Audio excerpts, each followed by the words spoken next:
Good evening. It is right at 7 o'clock, so we'll let Shanka get started in just a minute. Very brief announcements. A lot of people we've been talking about, are there ways I can help before, after? I decided to get organized, and I have a little list of things that we can do before and after, and we can put our names on it. And then other people who are here early, we'll all look at it together, and we'll all know each other's names. It won't all come down to me remembering everything. So over time, I'll have this like in the front when you come in, and we'll start filling this out and getting to know each other a little better. I might have to leave early tonight, though. But where's Joan? Joan's right there. She'll be closing up if I leave early. And if she wants to direct you to helping empty water bowls or the closing checklist or washing a mug or something like that, she can help you find some way to help. You can just point to the kitchen. If you did the first module, the mind and its potential, and you filled out your completion card, that card is on the back table with the certificate signed by Robbie. He wanted to make sure that he put a bonus question on there. Not very many people got it.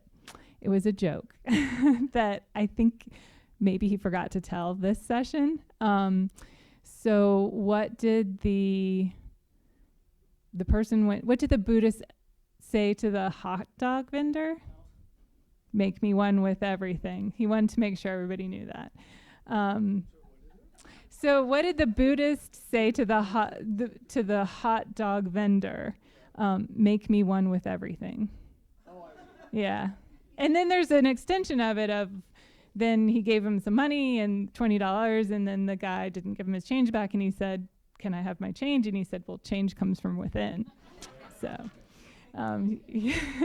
but the cool thing is he got a lot of really great answers for people that had no idea. Like, can I have a veggie dog? Or on that sheet right there, why did Robbie eat all the hot dogs? Stuff like that. So I'm going to introduce you briefly. I'm going to introduce you to Jill and our center manager so that she can give you some higher level announcements, and then we'll let you get to the good stuff. Not very high level. I'm dressed odd because there is yoga outside, and not outside. There's yoga in the education building. Just want you to know at 5:30 every Monday too. So if you ever want to come to that, just give me a holler. If you are new to the center and you would like to receive our emails, and that's just right, this one will only give you the one. Afterwards, we'll get you in for lots more. But this will give you one that's called This Week, and it's just a beautiful, colorful announcement of everything that's happening. So if you'd like to do that, just sign this sheet. It's lives on the concierge desk in the lobby.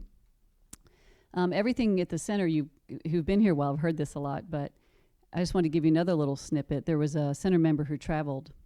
Where did he go? He was up north or something, but he was at another center, and they were collecting money for the classes, and he was just like, what? I mean, he's so used to being here for years that he couldn't compute that there's $10, $15 for classes, every class. And some retreats are hundreds of dollars, and some modules are hundreds of dollars to take DB. Y'all are sitting here just waiting to donate. So that's how we do things here. Everything here is done free because we never charge for the teachings. We never had and never will. I think I saw some memos they tried in the beginning, and they gave it up right away. So everything that got here today is all because of donations. So it's really pretty exciting. And and on that note, I have another very exciting thing to show you. And someone, what's your name? Cheryl just tried it out. So we have text giving, and it's just been made active. So if you want to try it out, just make sure you pick from the drop-down menu DB, Discovering Buddhism, and then you'll be giving straight to this class. And we always know, how well the teachers did by how much money comes in. How many of you have never met Shanka before? Who've never met Shanka before? Oh, great. Well, you are in for a humongous treat. He's one of my favorite FPMT teachers, and he's a very, very good teacher. He taught relying on a spiritual, what is that, teacher? Relying on for me, and establishing a daily practice. So it's just he's been very integral in my practice, and I think very highly of him. He's a very good friend, so I'm very excited that you guys get to have a treat with Shanka tonight. So I think that's everything. If you know where the bathrooms are, you can get up and make tea and help yourselves. Just be relaxed. Enjoy it. Mm-hmm. Oh.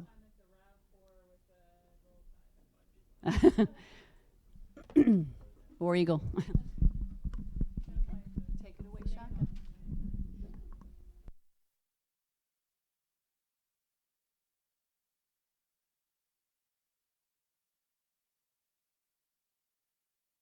Okay. Well, now I'm on. I can. Well, hello there. This is this may be the. Okay, I don't have my glasses on, but I can tell how many people there are. Maybe the most I've seen in a Discovering Buddhism class. First one, at least. I mean, it kind of goes down. Second one, you have half as many. Third one, maybe you have a half as many, and then finally you end up with maybe 15 or 20. Anyway, welcome. How many of you, you didn't come last time, but you are coming this time for the first time? Okay. It's fine if you are coming here for the first time today. And how many of you have done the previous module? Wow, okay. That's good. All right. So then why don't we, let's see, since so many of you don't know who I am, I'll just give a short 5-line biography, I guess. My name is Shankar Mitra. I'm originally from California, where I met my first teacher, and I started about, 25 years ago now. And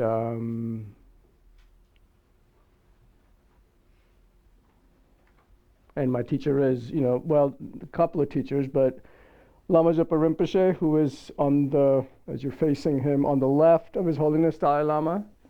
So, right there. And he was here a month or two ago, actually. Some of you may have gotten a chance to come to his teaching and the retreat. In any case, so that's me. So before we get started, why don't we do a few minutes of just bring our minds to rest, right? So we'll just do maybe just a few minutes of breathing meditation. And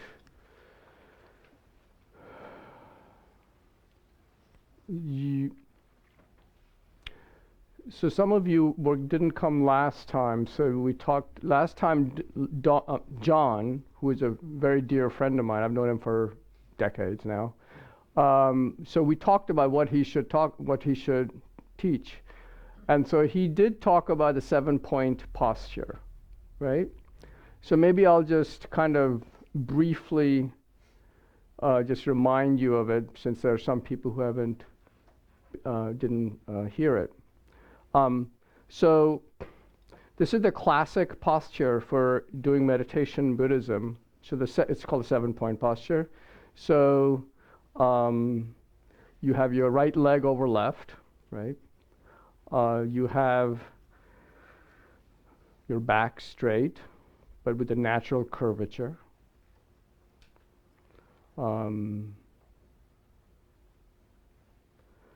Your arms should be on your lap like this, with right hand over left, right? And the thumbs touching. There's actually a reason for all of this, and I'll go into the reason later on. So thumbs touching. There should be a gap between your elbow and your side of your body.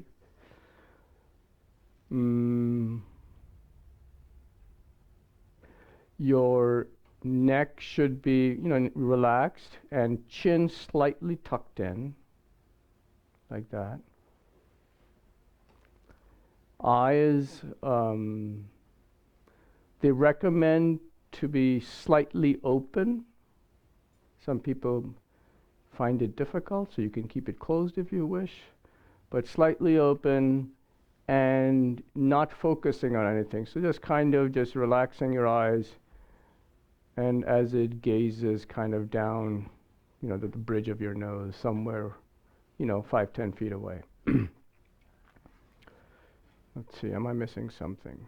So those are and last one, and this is for long retreats, really, but the tip of the tongue touching the top of the palate. So, so your tongue touching the top of the palate, it stops you. If you're on a long retreat, it stops you from drooling. That's the reason, actually, that that's there. It actually does stop you from drooling. In any case, so if you, so let's take the 7-point posture. By the way, you can keep your right hand over left, or you can put your hands on your knees as well. So that's another way to do this. So let's do our few minutes of breathing meditation. So we took our posture, and then let's take, His Holiness suggests one of the ways to kind of quickly bring our minds, kind of calm our mind, is to take 3 deep breaths down to the belly and out. Not through the mouth, but through the nose. So you gently let it out. And then again.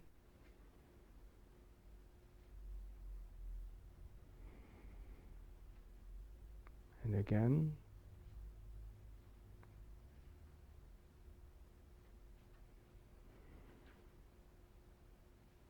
And then just focus on the breath. Just notice the sensations. That's one way to focus on it. As the air moves through the passageways and out.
So I'll start by asking you a question, since John's talked about this last time, and see if you can remind yourself of what the answer is. So what is the purpose of meditation? What do you think is the purpose of meditation? Because we're in this module is called How to Meditate, right? One assume that presumes that there is some benefit to meditation, right? So what is that purpose or benefit of meditation? Oh, we have a mic. Okay. Becoming familiar with beneficial states of mind. Okay. Yeah. Yeah.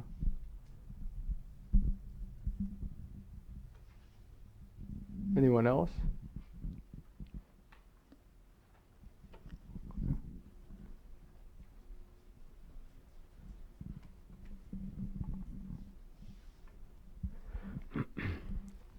Jump into the pool.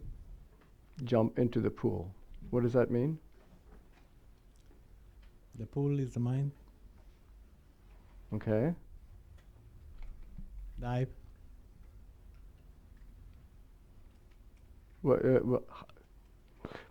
How will that help you?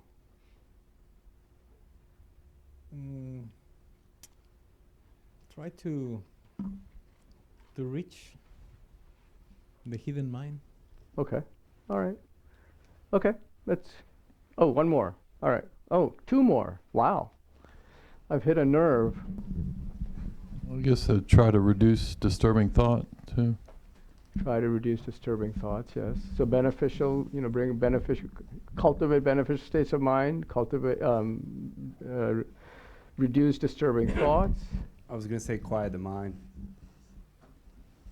quieten the mind. And somebody has a hand in the back. To learn to focus, to improve your attention and focus on, and I guess control your thoughts a little better. To control your thoughts. Okay. Okay. So those are all good answers, and those are all answers that, certainly those are the benefits of meditation. A lot of people, I'll tell you a funny story. This happened about like a couple of weeks ago. So my son goes to school at Oberlin College, right, outside of Cleveland, Ohio. And so we were visiting him for Parents' Weekend. This was weekend before last. And my wife and I are sitting there in the coffee shop, and there's some other kid with his parents, in the table next to us. And they're telling him, the mother is telling him, you should meditate. It has such great benefits, and you'll really see how much it changes, And then she says, and there's this app, you use this app and it'll be amazing, So I don't know, maybe the app helps, maybe it doesn't. I'm not trying to make any judgments about the app, but what that reminded me of is that, a lot of the meditation nowadays has become kind of a secular exercise, right? I mean, you hear a lot about physicians and psychologists and psychiatrists, recommending meditation and so forth and so on, and that's all good. I mean, those benefits are there. It reduces your stress, lowers your heart rate, brings your thoughts more under control, right? Reduces, you can retrain your mind, your neural pathways, all those things, right? So those are all good things. But the meditation we're talking about here, in the Buddhist context, is to transform our minds, right? Because our minds have these basic delusions, and those delusions are the reasons we suffer. And suffering here, as you'll find out in one of the later modules, is not just suffering of pain and so forth and so on, but the nature of our existence is pervaded by dissatisfaction. That's one way to put the suffering. Grasping at the ego, so forth and so on, right? So our minds, they say, since beginningless time, have been deluded, right? Have been clouded by these delusions. And the meditations are to remove those clouds. Because once we are able to remove those clouds, we can cut, as Rinpoche says, cut suffering at its root, right? So that means that you won't have suffering again forever, right? So that is the context in which we're talking about meditation here, right? But we have to take baby steps, right? So we do, step by step by step, but this is the first step in that process. So, otherwise, as I said, the meditation in general has great benefit in this life, right?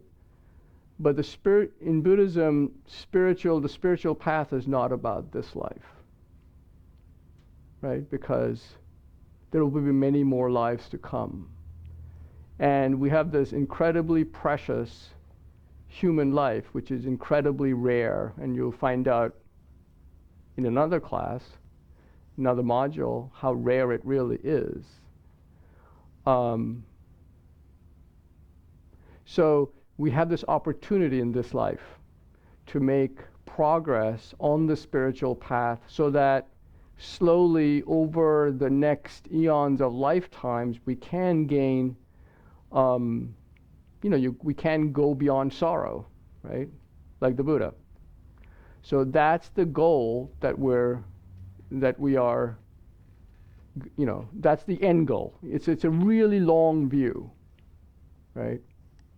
And so that's where meditation fits in. It's to transform the mind. It's to reduce, our disturbing thoughts. It's certainly to continue to increase our positive thoughts. To have a positive benefit in our lives and to other people's lives. So that's what meditation is about, right? So that's the purpose. So I kind of wanted to review that because I'm sure John talked about that last time around in some form or fashion.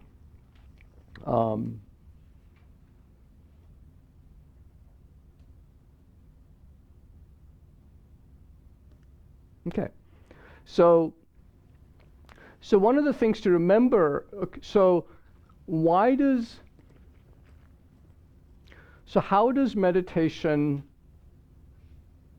how does the process of reducing disturbing thoughts, having more positive thoughts, transforming mind, how does that process work through meditation, right?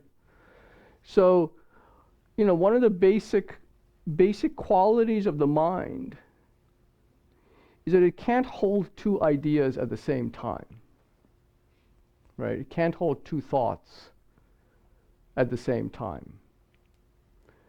Even, it has to, it can flip back and forth really fast. But you can't have a positive and a negative thought, let's say, at the same time, right?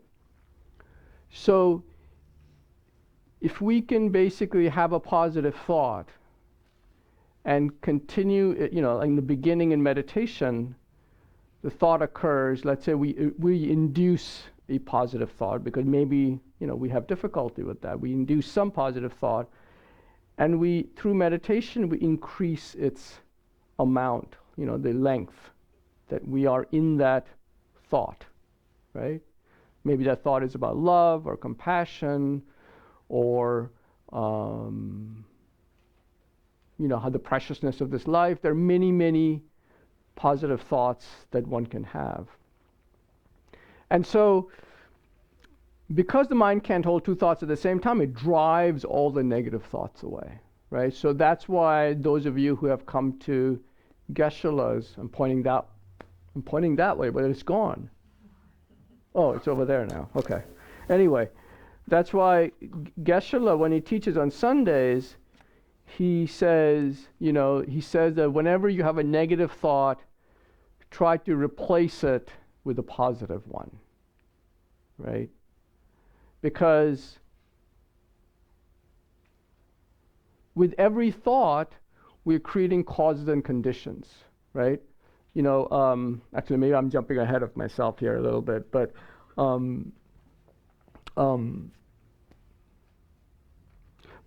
happy thoughts make a happy mind, right? That's obvious, right? And negative thoughts make a negative mind. And so the more we cultivate negative thoughts, the more we ruminate about, our boss and our, or whatever it is, next door neighbor who is so mean to us and so forth and so on, it doesn't hurt anyone but ourselves, right? And it creates the habit of doing it more and more. Right? That's the one way to explain when the Buddhists say, that creates causes and conditions. It creates the causes for engaging in that activity, in that practice, more and more, right? So it kind of, creates a groove. So the good thing to do is to have positive thoughts so we can create the positive groove, right? So our, thoughts are always in that groove.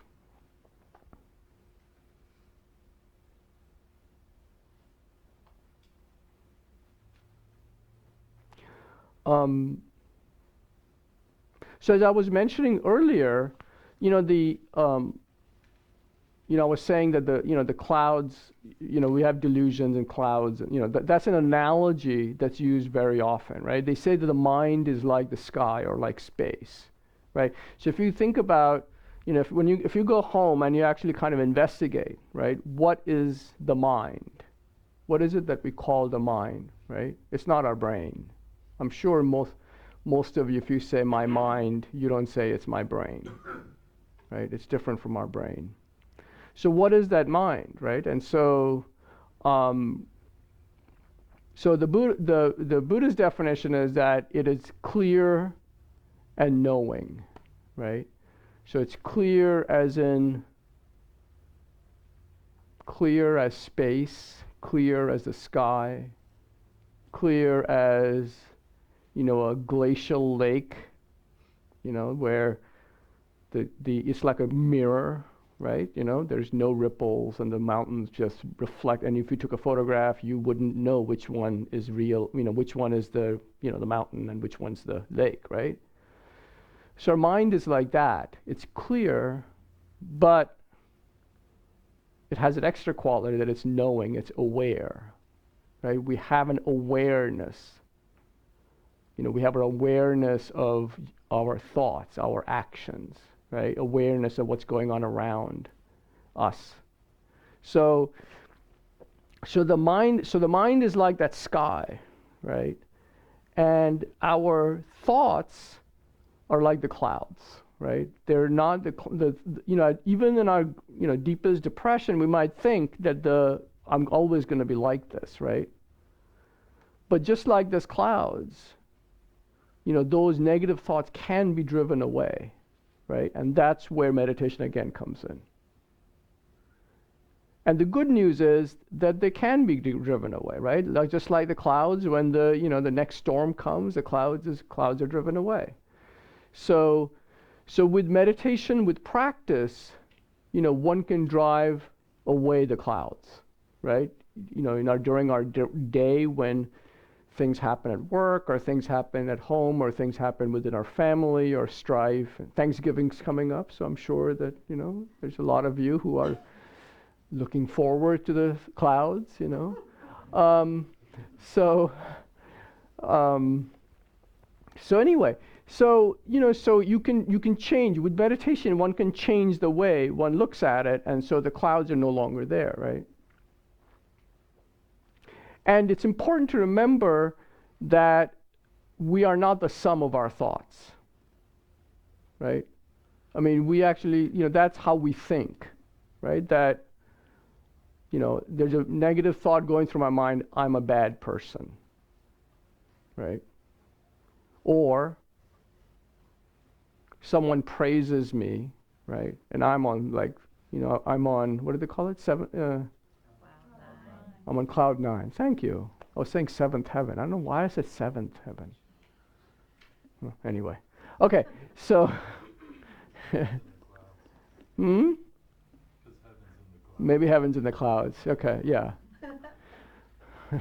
Anyway, so I'm on cloud 9, right? So somebody praises me and I'm like, but nothing has changed, right?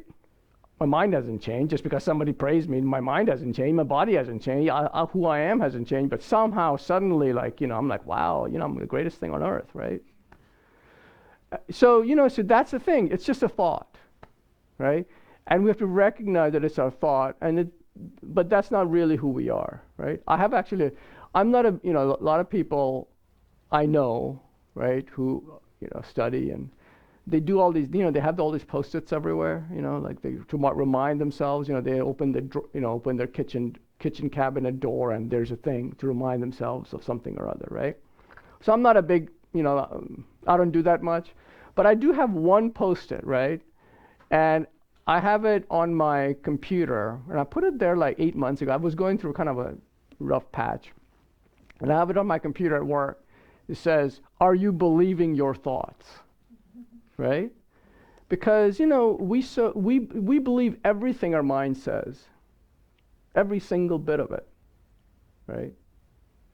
And that's where all the problems come, right? We start grasping at things because we want more of it, or we detest something because we don't like it, we want less of it, and so forth and so on, right? So that's where all this leads to, right? And so anyway, okay, enough of that. So I think I've beaten a dead horse now. So that's kind of the basis, since some of you hadn't come last time, that's kind of the background, if you will, of what John talked about. So now this time around, this session, normally I talk about, so you know the 7-point posture, to meditate, and first of all, I'll suggest that it's, if you're taking this class, and then I would strongly encourage you to take a little bit of time in your morning, or whenever morning is best. Maybe this can be your homework, right? If you haven't been doing this already, is take a little. We're talking maybe 3 minutes, 5 minutes maximum, right, in the morning, and just do a breathing meditation, right? And we'll talk more about, we'll do some more meditation today, hopefully, if I don't ramble on. And so it's important that we do that to create, especially if we're taking this class, right? Then, to kind of understand what we're, reading and thinking and doing. So in this session, what I talk about mainly is what are the obstacles to meditation and how to kind of get past them, right? Because if you do meditate, seriously, or if it long enough, you will find that there are many obstacles to meditation, right? Many things come up that make it difficult, make it challenging, bring up thoughts like I can't do it. This is not for me, and so forth and so on, right?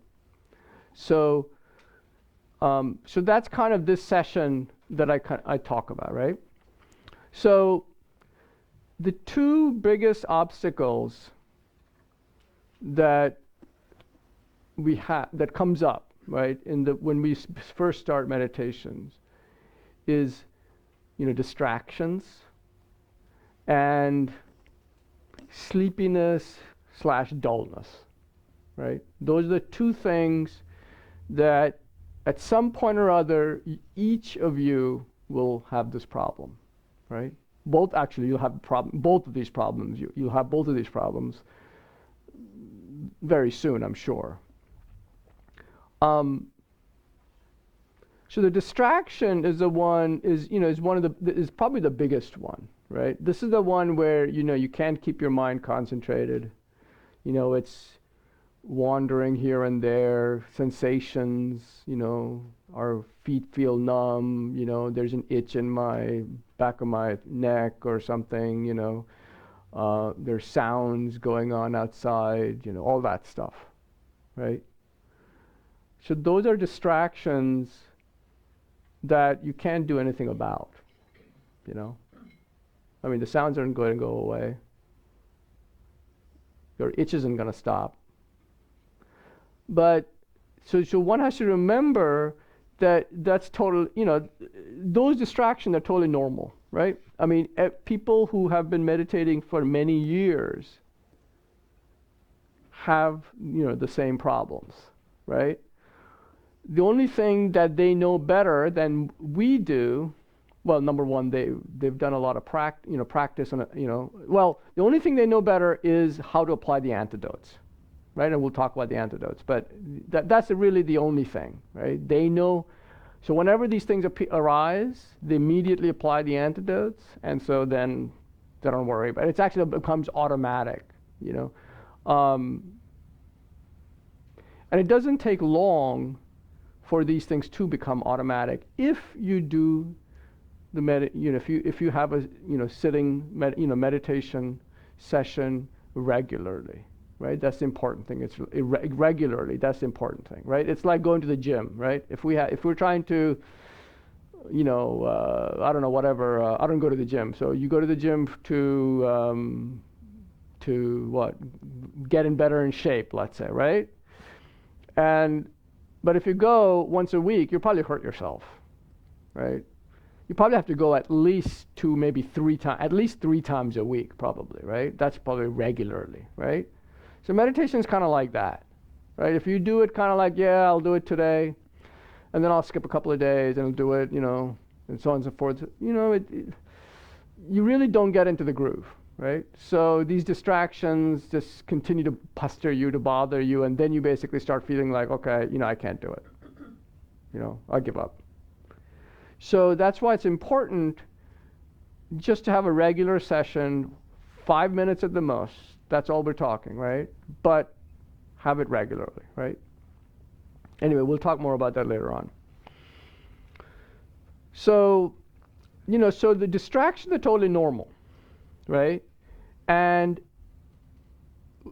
and the reason you're noticing all these distractions, right? All the wandering thoughts, all the intruding thoughts, all the, itching and all this other stuff, right? Is because your mind is finally calm, right? This is what our minds are like normally. I mean, that's the scary part, right?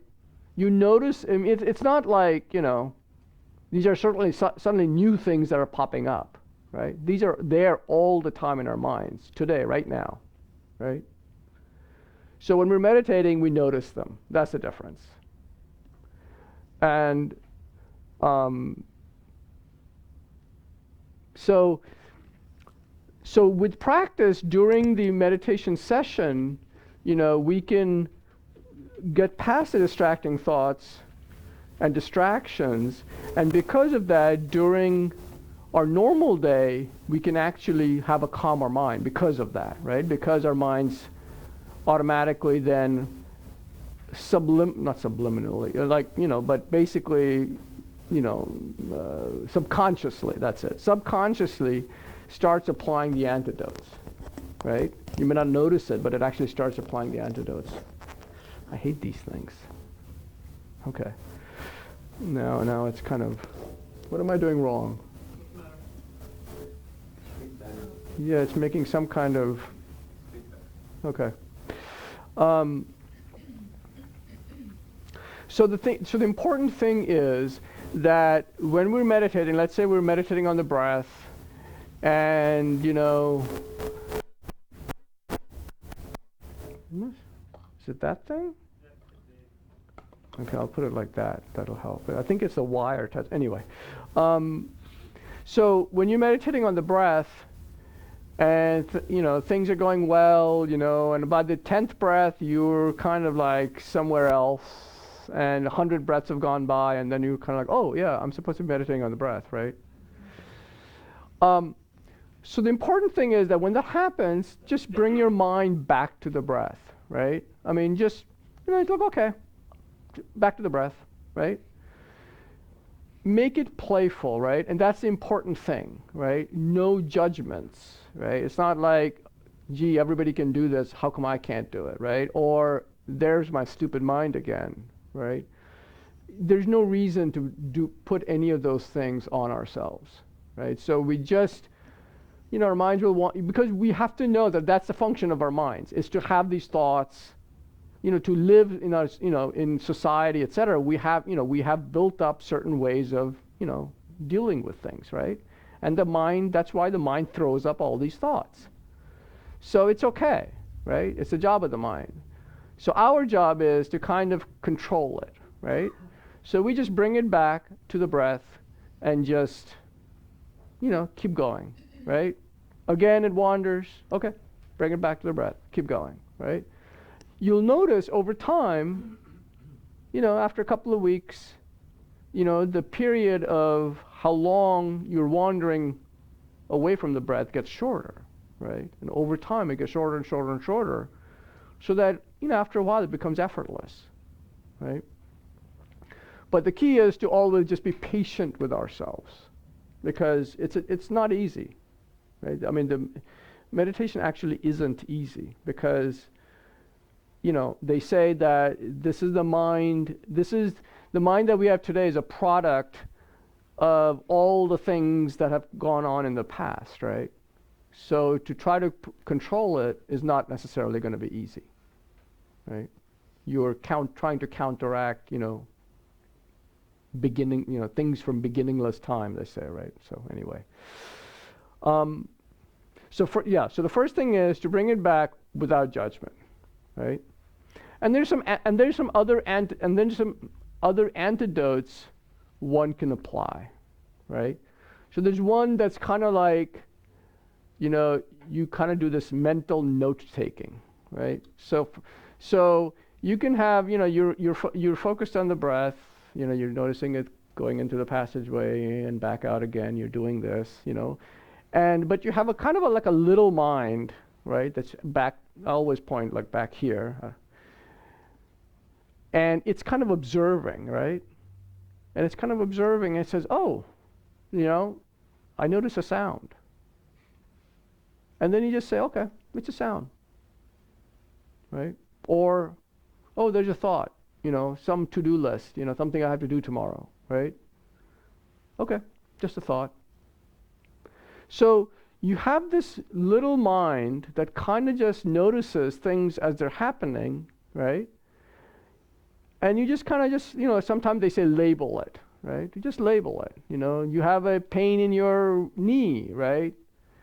Well, if you have a pain in your knee, I don't want you to, power through the pain, because that's not necessarily good either, right? So it's up to you. It's up, your knee, but you can decide. Okay, well, that's just a pain, or an itch or whatever, right?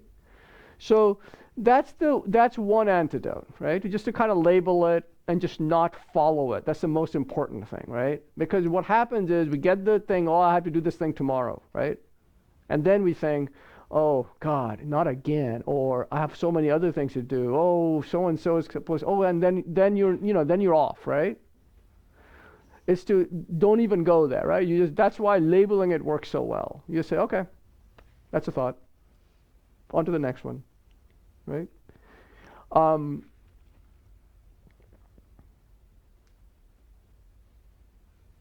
It's actually not. If you're doing this, it can be actually fun.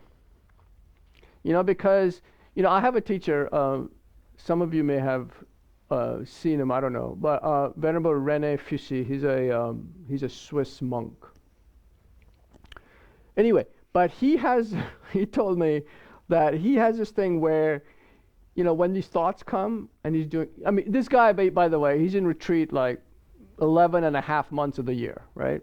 The 2 weeks that he's out of retreat, he's teaching, right? 2 weeks, and then he goes back and retreat. So he's basically like, and he still has these problems, right? So that shows you something. And he's been doing this for 30 years, right? So he still has these problems. So that tells you that, these problems, we should expect these things, right? So he actually has, he told me, this kind of like Space Invaders game that he plays in his mind, right?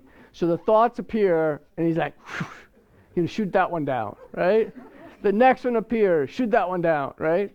She kind of plays this game with himself, right? It's kind of interesting, So that's the kind of the playful attitude one has to have, because then it's actually kind of, it's fun to, you get to notice all kinds of strange things that you didn't know about about your mind. Each of our minds is different, right? Each of our minds has its own strange little things comes with it. So it's kind of fun to notice those things, and for example, I'll tell you a strange thing that comes in my mind, right?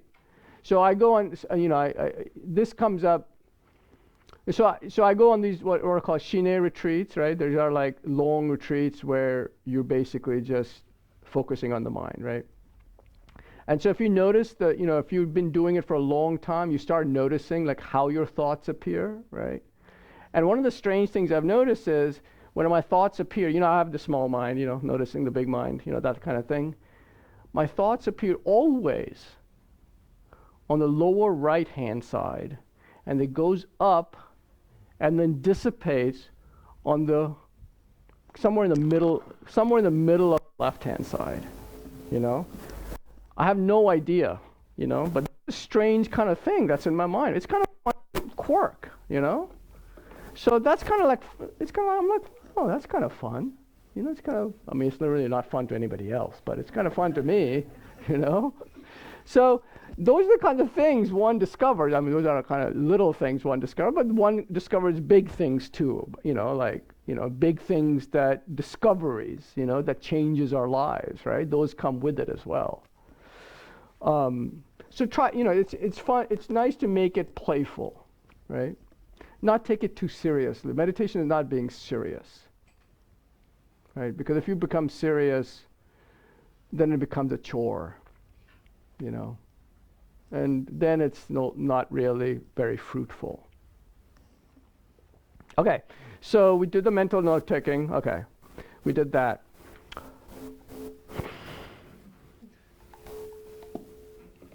The other, another antidote is to observe the thought. You kind of just like, the thought appears, and you kind of just look at it. You just kind of like, the thought's there, the to-do list, let's say, and you just kind of sit there with it. You say, okay, I've got this thing to do tomorrow. No further, don't go further, right? That's it. Just sit with the thought. It rose over here, came over here, and sitting there staring at you in the face. And you kind of say, okay. And you'll notice that if you sit with the thought, it will go away. It will dissipate by itself. It doesn't have a life of its own.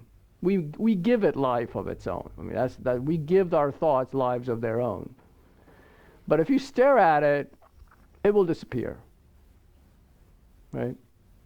Same thing with negative thoughts. Any thought, obviously, right? If the negative thought appears, about your neighbor who's kind of, always getting on your nerves, blah, blah, blah, you sit with it, and you'll see that it goes away. It cannot survive the light of day, right? So that's another antidote, is to observe the thought. Finally, and this is, kind of comes from advanced teachings, but there's what's called a forceful method, right? So these are all like kind of passive things. Forceful method is where you look at the thought and you basically you kind of imagine like as if you're chopping carrots on a cutting board, right? You're gonna chop, chop, chop, chop, chop, chop, chop, chop, chop, like that, right? So you kind of like sit there and you imagine that your thoughts are basically getting chopped up.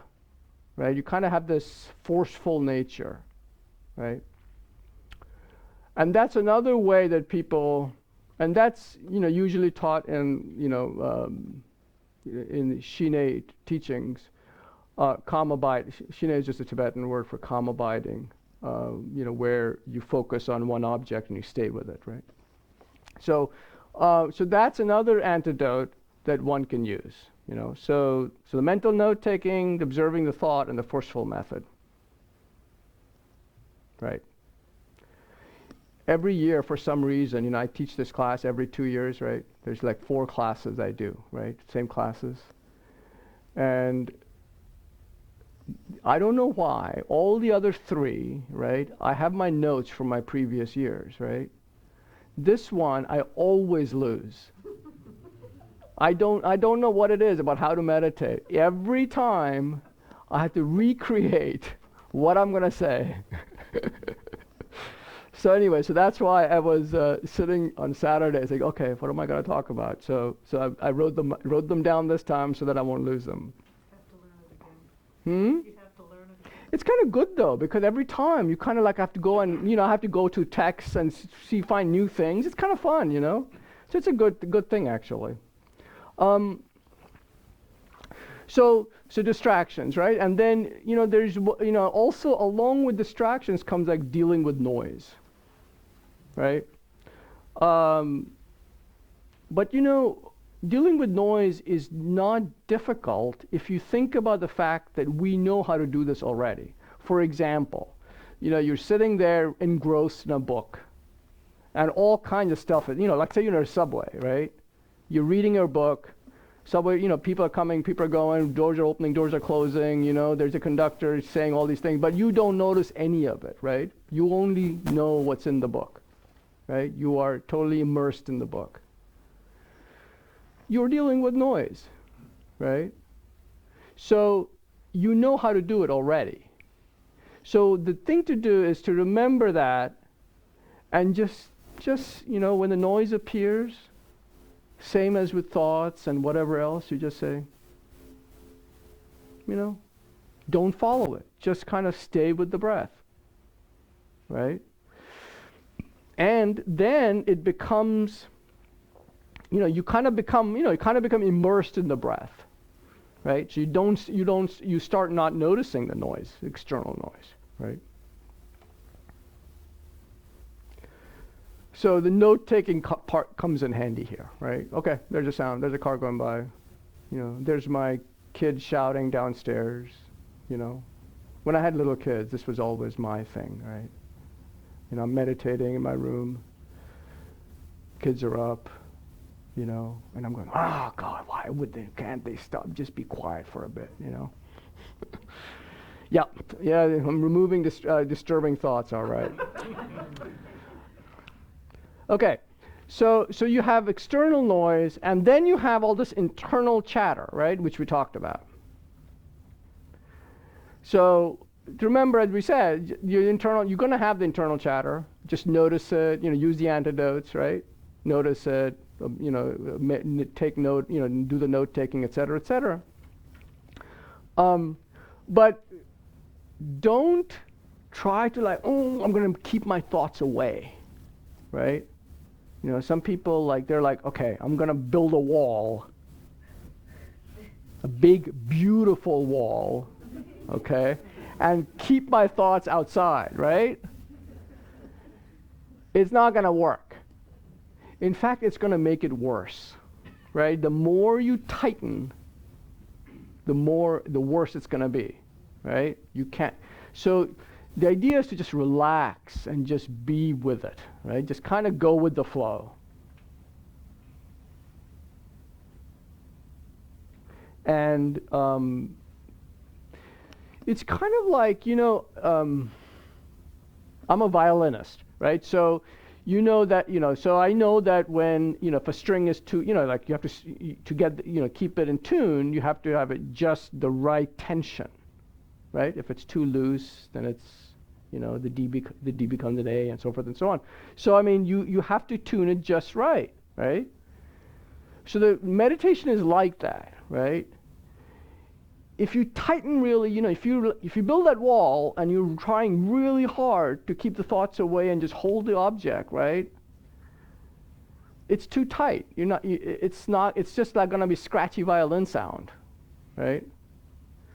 On the other hand, if you're really relaxed, right, then we're going to talk about the next thing, which is dullness and sleepiness, right? So if you're really relaxed, then it's kind of like goes into the other extreme, right? So you kind of have to find that middle ground, that balance, right, where you're observing your thoughts and you're focusing on the breath and you're doing, just staying with it, kind of in the middle of the road. Not too tight and not too loose, right? So that's kind of the thing to remember, right? Maybe this is too much in the beginning, but that's something something good to know, right? But remember, don't tighten, right? Don't get really, I'm going to keep them away, right? Because the function of the mind is to throw up thoughts, right? It's not going to go away. Okay. So, any questions about Distractions? Oh yes, somebody. What is a thought? What is a thought?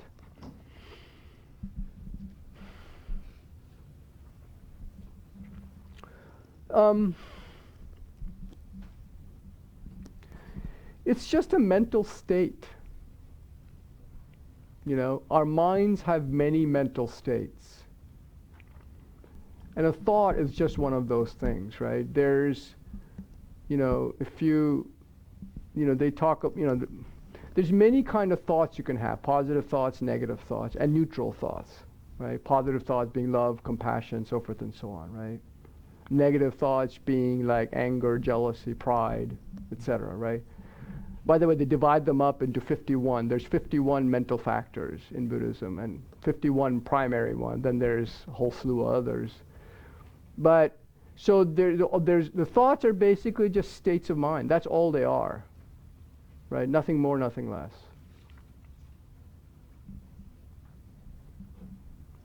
Does that explain it? Yeah. Okay. Oh yeah. How do you detach yourself from your surroundings, your thoughts, your environment, your problems, or whatever it is? How do you detach yourself from your surroundings? So you can focus.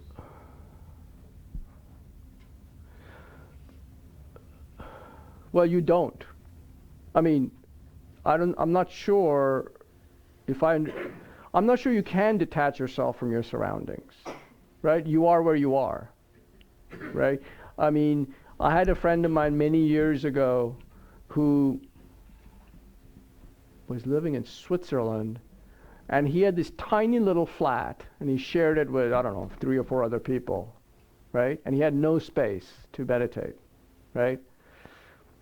So, but what he did was, he actually like found a corner of a room, and then he put this like kind of like, you know, those rails on the wall, right?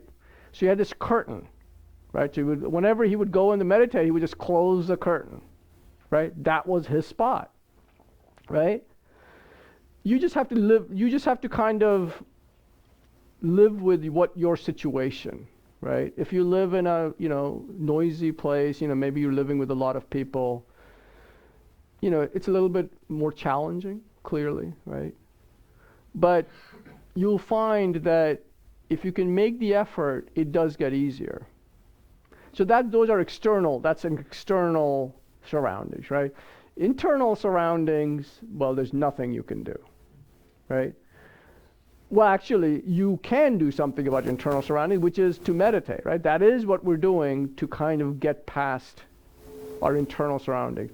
We're not detaching from it necessarily, but we're just kind of finding a different way to live with them, right? I mean, let's say we have problems, well, each of us has some problem, I'm sure, with our families, right? You know, unlike friends or other or co-workers, something, we can't really, not very well at least, divorce our families, right? I mean, you can, but it's harder, right? So you have to kind of find a way to live with them, right? So the meditation is about kind of just, you know, you can't change that, right? So those internal surroundings you just have to live with, and just, you know, kind of just playfully just keep practicing, right? Okay. Wait, let me put this on.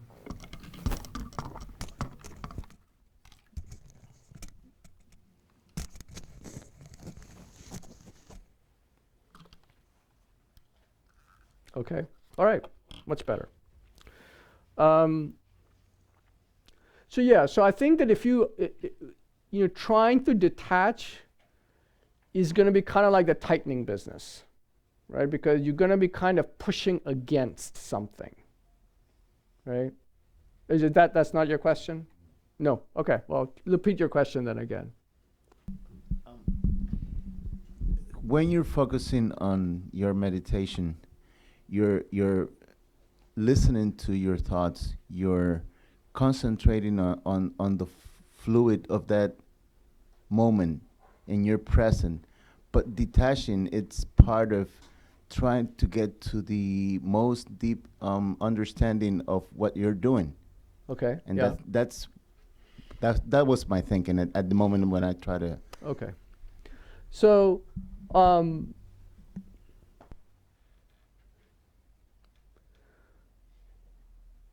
well, I mean, what you're saying is, what you're really saying is, how do we find out, how do we realize that the mind is like the sky?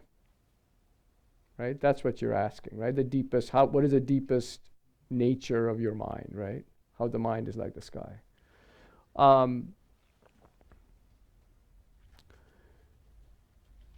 So what I'll say is that through that practice of meditation, right? Slowly through, it's called one-pointed concentration, where you basically have your mind on the object, whatever, we'll talk about objects later on, but whatever your object is, in this case, the breath, right? You become one with the breath, right? It's as if nothing else is there, right? I mean, you're aware of things being there, but it's as if you're kind of, it's kind of like when, like people say you're in the zone, right? You're playing sports or playing whatever it is, rock climbing, whatever it is, you're kind of in the zone and you kind of just as if nothing else exists, right? It's kind of like that, right? And when that happens, you get a glimpse. That's the best I can say, right? Because I haven't gotten farther. But if you keep doing that, then the glimpses get longer, So that's when one starts making real progress, right? But we have to take the baby steps first, right? We have to, have the regular practice. That's the first step, right? Before we can get to any of those other steps. Can a mantra be an antidote? Okay. So a mantra can be an antidote, but that's getting to my kind of next part, which is, what if nothing helps? Right? So if nothing helps, that's one of the things one can do, right? Is to chant a mantra until, until your mind calms back down again, or, is able to, or removes the, the dullness and so forth and so on, right? So that would come up in that context, right? But you wouldn't start chanting a mantra in the middle of your breath meditation, right? Because that would be, that would go against it. Okay, so the next set of obstacles one has is sleepiness and dullness, which I'm sure all of you are familiar with. I can, but. You said if nothing else works, don't do it when you're doing the breath meditation? Would you repeat that? We put this on the mic because there's people who are watching. Oh, hello, people watching on the streaming. So there's people watching on the streaming video, and then there's also people who miss it, and then they listen to the tape. So yeah. Okay, you said that it counteracts the breath meditation. Well, I mean, what I meant was that the meditation on the breath is you are trying to focus on a single object, right? That's how we calm our mind and kind of, recognize the quality of our mind, right? So if you're focusing on that object, let's say in this case the breath, and then you start chanting a mantra, then that is no longer the object, right? The mantra becomes the object. right? So you now have a different object, right? So that's what I meant by counteract, you know. But you can make the mantra your object. I mean, if you have a mantra that really works for you, you can chant it, right? I mean, there's lots of, you know, I come from the Hindu tradition originally when I grew up in India, and, you know, there's, mantras, you know, that people chant as their meditation, right? In fact, in certain meditations in Buddhism also we do the same thing. So, okay, there's one more question in the back.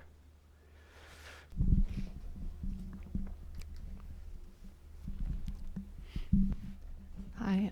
My understanding of the breath meditation is that it's a separate thing than you can do mantra meditation, but it's just that they're different types of meditation. Is that? Well, I mean, there are different types of meditation. One of them is the what's called concentration meditation. That's what we're talking about here. We'll talk about the other types of meditation probably the next session or maybe the session after. So the concentration meditation is where your mind is focused on a single object, whatever that object is. That object can be the breath. It can be a mantra.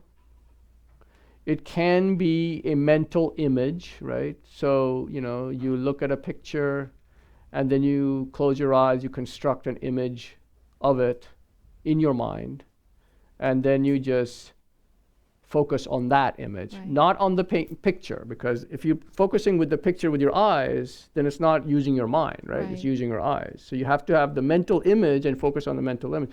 So there's many different, and then of course you can meditate, the mind can meditate on itself, the mind, right? So that's another, so there's many different types of concentration meditation. So the mantra is just one of those. So if you're learning to do breath meditation, you just focus on the breath. Right. Okay. And the reason we start with the breath meditation is because that's the easiest one. You know, because each of us breathes, we're very familiar with it. We don't have to, construct an image of it, you know, so forth and so on, right? So that's why the breath is the one we start with. Actually, that's the one that the Buddha taught first. That's the reason. Okay, so sleepiness and dullness, right? So there's a difference between the two. Dullness is where sleepiness we're all aware of, right? You're kind of in that half asleep state, you know? You're kind of like, you know what I mean. Dullness, on the other hand, is kind of where, you know, you're focused on the breath and, you know, here's an example. Sometimes, you know, they say that if you're having trouble focusing on the breath, you count your breaths, right? You count it with your, that's one thing you can do, by the way. If you're having trouble, you can count, like on every out-breath, 1, out-breath 2, out-breath 3. But you don't speak it out loud, you don't do it with your fingers, you don't do it with toes, you just do it with your mind, right? You just count with your mind, right? And you know, you see how far you can get. You know, 21 is usually sometimes, you know, called the first step, right? So what can happen is, here's a dullness example, right? This happens to me frequently, which is that I'm focused on the breath. I'm counting 1, 2, 3, 4, 5. And by the 10th one, right, let's say, I'm still counting 11, 12, 13, but my mind is not on the breath. Okay? I mean, so what can happen is that you don't have, it's not, your mind isn't really, your mind isn't really focused a one with the breath, right? It's kind of like somewhere out there in this haze. And, you know, you're just kind of with it, you know? You're kind of just kind of there somewhere, right? You're not really single-pointedly there with it, on it, right? So that's the dullness part of it. So so meditation is about having, you know, when they say concentration meditation, they really mean you're just, you know, they actually call it single-pointed concentration. It's as if you're concentrated on a single point, right? So that's the kind of focus we're trying to apply. So, and this is very normal, right? Dullness, sleepiness, all these things happen. It's, this happens to everyone. And sometimes dullness happens also when you've been doing the meditation for a long time. It's kind of gotten boring, It's kind of a rote now, It's kind of like, been there, done that, kind of like that attitude. And then so then it kind of becomes dull, And with sleepiness, so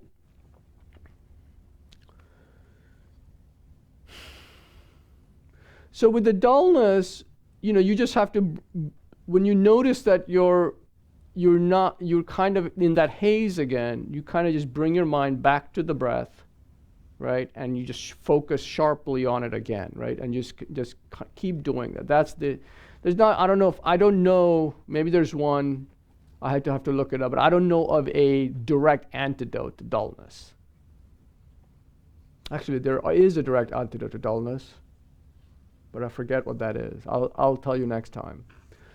But sleepiness is actually relatively easy, the antidotes wise. There are many antidotes to being sleepy, right? So one obvious one is keeping your eyes slightly open, right? That's one way to avoid sleepiness, right?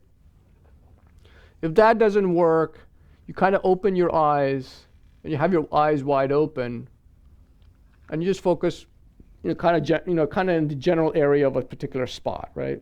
You just kind of focus on that, and that's another way, right, to keep your eyes wide open. One way they say is to raise your eyes, right? So if you're doing a meditation and you're falling asleep, so you raise your eyes, and this actually works for me. So different things work for different people. They give all these different antidotes because not everything works for everyone, right? So some will work for you, some won't. So raising my eyes actually works most of the time, unless I'm really in sleepy, right? So raising your eyes, lowering the temperature, taking clothes off, higher temperature usually causes more sleepiness, and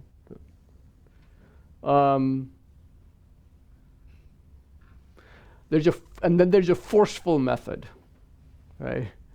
Which is, you imagine, now let's say none of this is working, right? So you imagine that just a blast, like a nuclear, laser beam, let's call it a laser beam, of white light, right?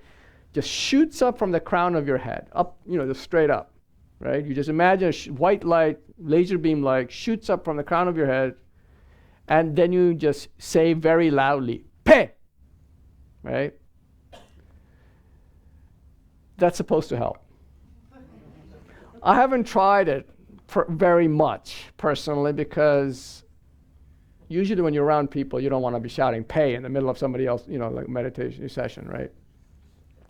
But that is actually written in the scriptures, so it's got to have some, it's got to be of some value, right? So that's the forceful method.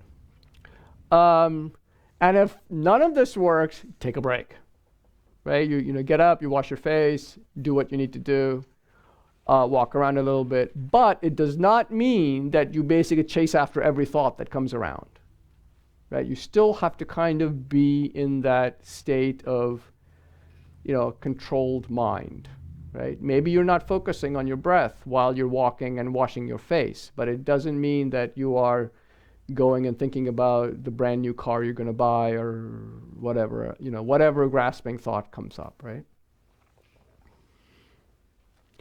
And lastly, also actually, one thing that does make us more sleepy is eating heavy foods and late at night, right? So that's, and Rinpoche actually has one retreat, 4 or 5 years ago. I have to look it up. He actually gave a list of foods that actually cause it. So, but I don't remember what they are now. But if you eat late, and you eat heavy foods, then, in the morning you're sleepy. I'm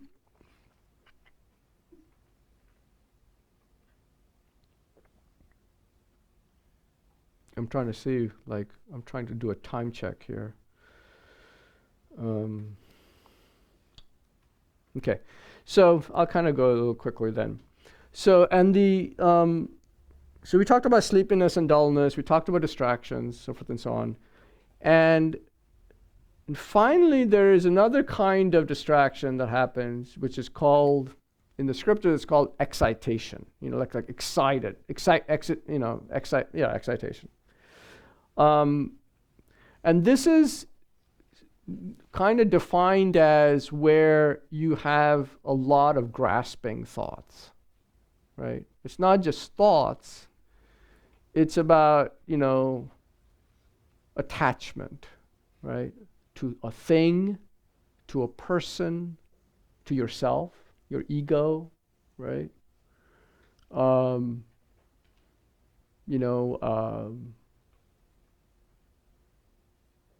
wonderful my, whatever new partner is, blah, blah, blah. And, so, those thoughts like that, or, whatever, right? I mean, you know what I mean. So those are kind of called, those are grasping thoughts. You're grasping onto an object of attachment. And so for those, that excitation is kind of the opposite of dullness, right? So it's kind of like you use the opposite antidotes, right? You lower your eyes, you raise the temperature, you create less light. Oh, that's another antidote to dullness, is to, turn on all the lights, right? So anyway, so you lower the lights, so there's the opposite of those antidotes, right? Of dullness, because kind of what they suggest for excitation. And the opposite of the shooting laser beam up and so forth and so on and shouting pay is where all your energies kind of like, they kind of just collect, they kind of like, I don't know what the word is. Imagine that they're closing in on this little orb in your heart, right? So everything kind of just collapses into this little orb in your heart, right? And you can imagine it's a silver one or a golden one. You can play with the color and the shape and all that stuff. You can make it a diamond. There's no rules here, right? So that's the other. So if you have exciting or grasping thoughts, you kind of close in on this, like that. So that's the kind of the antidotes to all the distractions that come up, right? So I've given you a lot of material, I guess, But when you do your, morning meditation, notice, right, what state your mind is in, right? Have that little mind noticing, right? And see if you can, you can say, okay, I'm in a dull state, or I'm in an excited state. I'm having that sound that's distracting. What antidote can I use? Like that, right? That's how you kind of get this, make it real, right? Is to basically just remember, remembering the instruction. There's actually, that's called remember. Anyway, it's called remembering the instruction. So you have to remember the instruction of what to do when there's something like the, whatever mental state appears, right? So and apply the antidote immediately, right? I'm not making this up, by the way, because you can actually read this in the Lam Rim in the last volume, in the in the calm abiding section, right? A lot of these things that I'm talking about is from the calm abiding section. So so you can read about the grasping thoughts and the shouting pay and so forth and so on. So it's important to apply the antidotes immediately. That's the most important thing, to remember what they are and to apply it immediately. And to keep doing it, right? With a playful attitude, right? So then finally I wanted to talk about, actually, yeah. So I wanted to read to you one thing that a great master who just recently, like about 6 months ago, passed away, Geshe Sopa. He's written an amazing commentary on Lama Tsongkhapa's text. And so he had this one paragraph. So he kind of says, Lama Tsongkhapa in the 13th century says about how to, how to, have a good meditation, right? So he says, therefore, Tsongkhapa recommends that in the beginning, like when you're starting out, you sit for short sessions. That's why I said 3 minutes, 5 minutes, right? Even though he suggests 4 sessions a day, you can break up those into additional shorter sessions, right? So normally, if you're in retreat, you do 4 sessions a day, right? You do one in the morning before, after, right at dawn, before breakfast, and you do one between breakfast and lunch, then you would do one in the afternoon between breakfast and dinner around 5 o'clock, 6 o'clock, and do another one at the end, right? So there's 4 sessions, right? But we're not in retreat, so we're not doing 4 sessions. So what he's saying is that you can do kind of short sessions like that. Even though he suggests 4 sessions a day, you can break those up into additional shorter sessions if you're in retreat.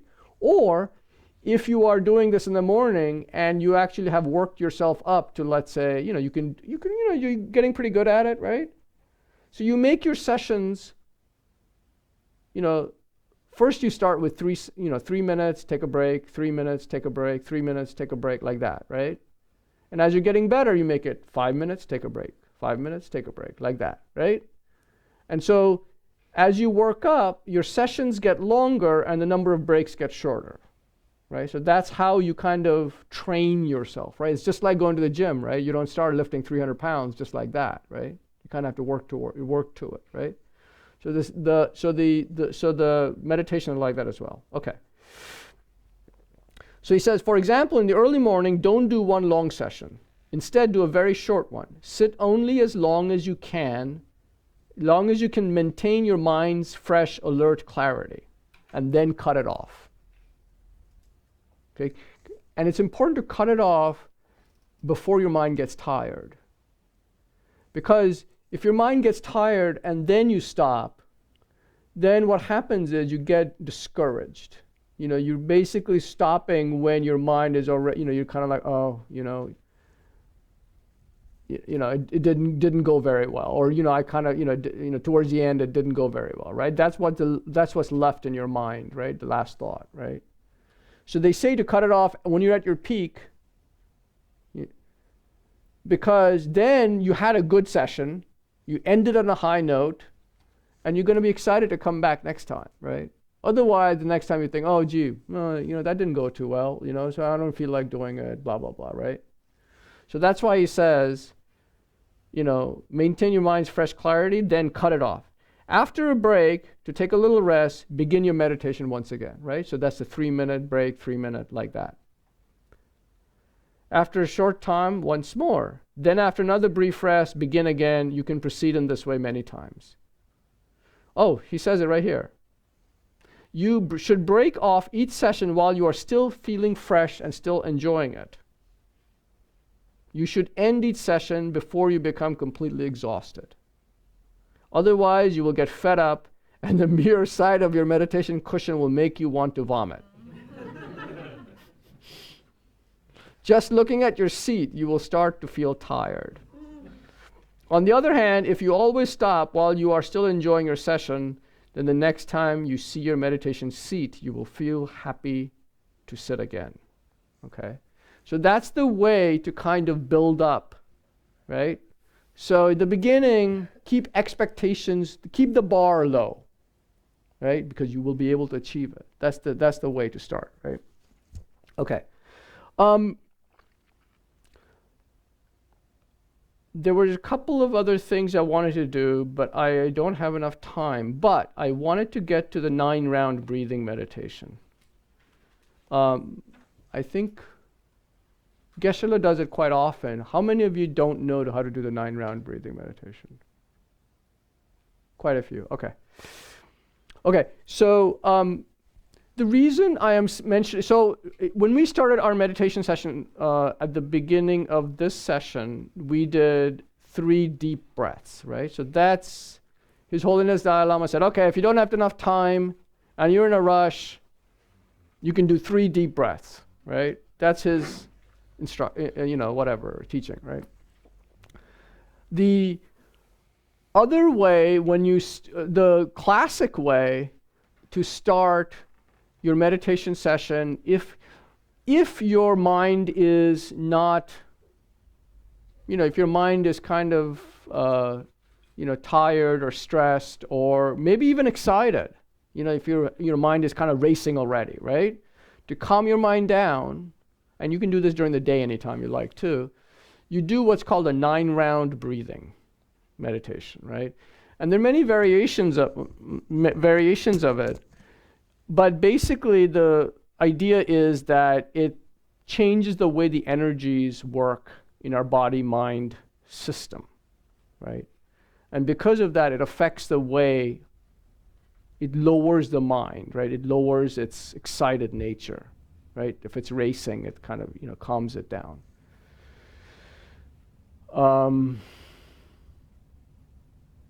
So I'll show you now, but when you do your meditation in the mornings, maybe you can start with this, right? Because it actually will help you kind of get a sense of how it can help you, right?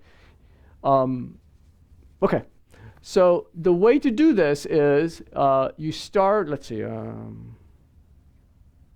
right. You start with your right hand and you close off your left nostril, okay? And you take a breath in, and then you close off your right nostril and you breathe out through your left. Out, okay? Close your right nostril again. In, close your left, and then breathe out through your left. Close off your left. In through your right.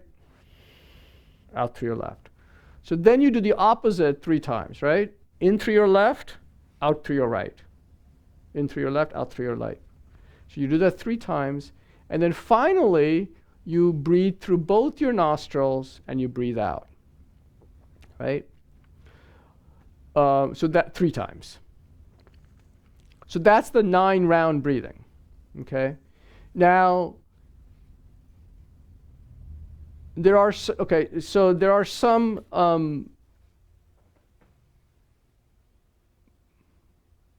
I'll tell you this just because maybe it makes more sense. That's how it works. You don't have to do the visualization necessarily. But basically, there is in the Indian and the Tibetan and the Chinese and so forth and so on, medicine, there's a central channel. We have the central channel, right, that goes from right above, halfway between our belly button and our groin to up through the middle, right? And then there's 2 side channels, right? And so what happens, and the side channels kind of connect at your, the lower chakra, right? Down between, halfway between your belly button and your sexual organs, right? So when you breathe through your right, it goes up into your right channel and goes down below and then comes up through your left channel and out through your left nostril, right? So that's how this works. You breathe in through your right, goes down the right channel, comes up the left channel when you breathe out, right? And the opposite again. And then finally, when you breathe in through both nostrils, it goes through like this, through the right channels, and then it comes through the central channel and out, right? So that's how the energies work, okay? You don't have to do and actually there's more visualizations on top of this, which is kind of like more, like you do it in kind of more, I don't want to say advanced, but, kind of, like that, advanced meditations. So, but that's the basic idea. That's why you do this, so that's why it's important to breathe deeply. So it's not like a shallow breath. Breathe deep down into your diaphragm is expanding, and then you breathe out again, right? So let's do that, the 9-round breathing, so we kind of get a sense of it, right? So we take our 7-point posture,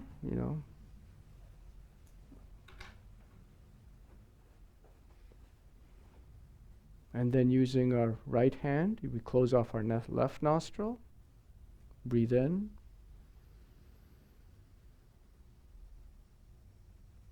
out through your left, in through your right,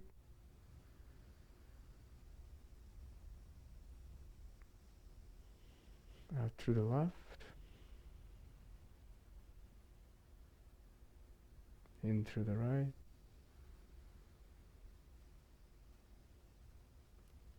out through the left. And then close off your right nostril, in through your left,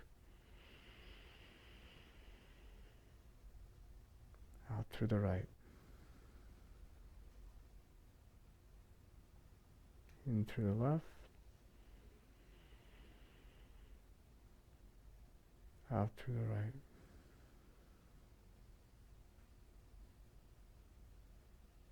In through the left,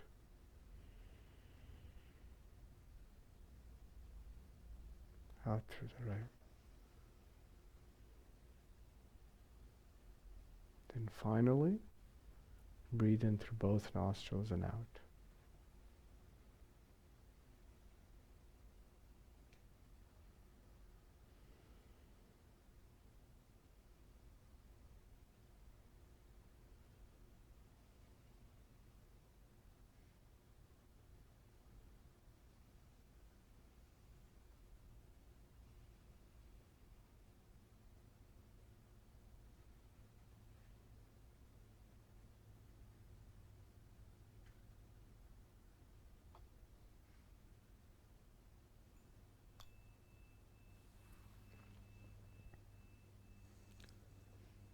Any questions on that?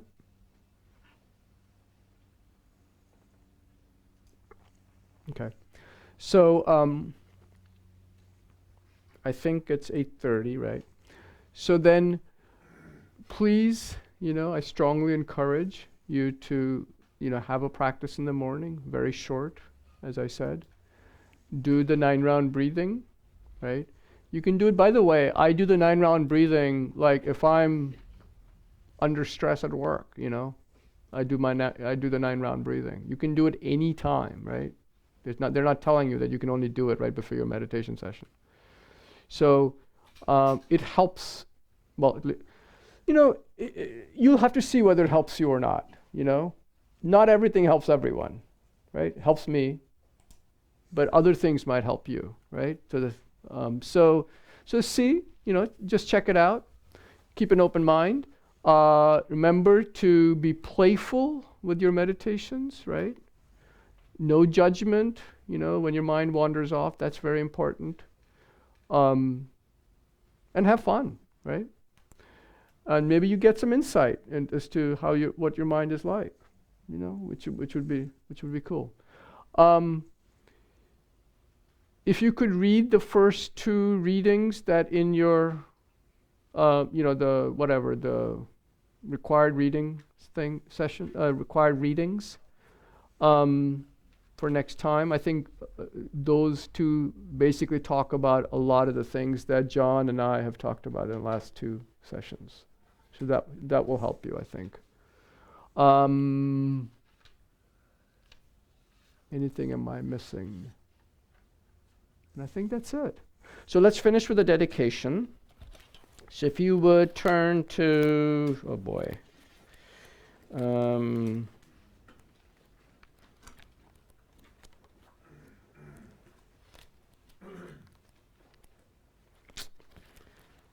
Maybe someone knows. By the merits of this virtue, may I become a Buddha and lead all beings. 36?